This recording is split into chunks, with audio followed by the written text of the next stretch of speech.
When Uncle Terry died, we placed sunflowers on his casket. No children survived him, so he tithed his savings to the conservation of butterflies.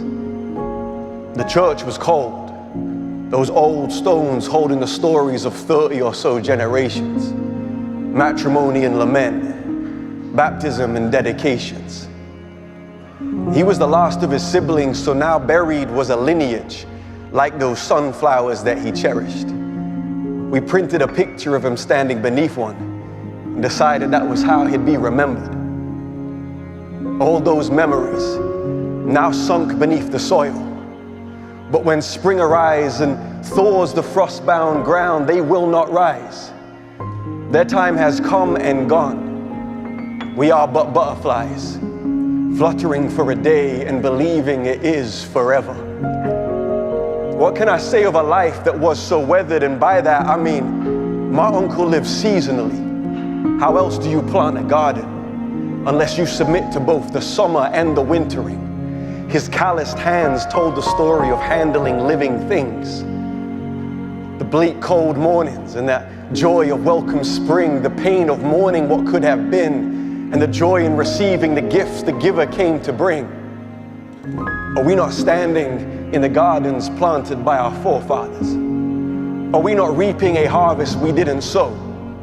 Are we not leaning on the limbs of an oak and standing within the shade of a forest that someone else chose to grow?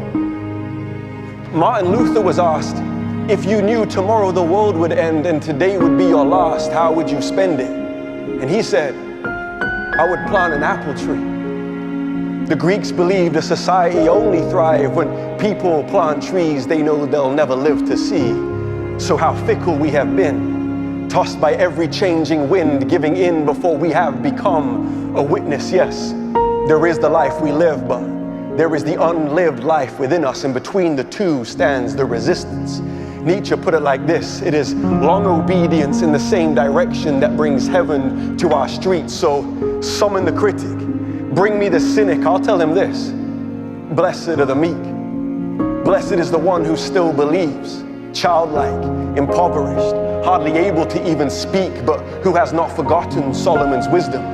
For it is not the lack of wealth, reputation, or esteem, but the absence of vision that brings people to their knees.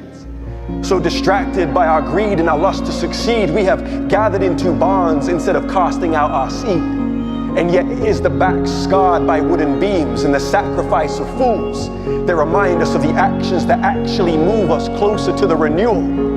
Did you hear of Fukushima? When the sea brewed and the earth hurled herself into the ground, a nuclear site erupted. An invisible storm rained down, contaminating the land and poisoning the food, and they evacuated thousands, but for those that couldn't move, they stayed housed in, surrounded by elusive clouds that lingered like ghosts, becoming suspicious of the air that they once innocently consumed.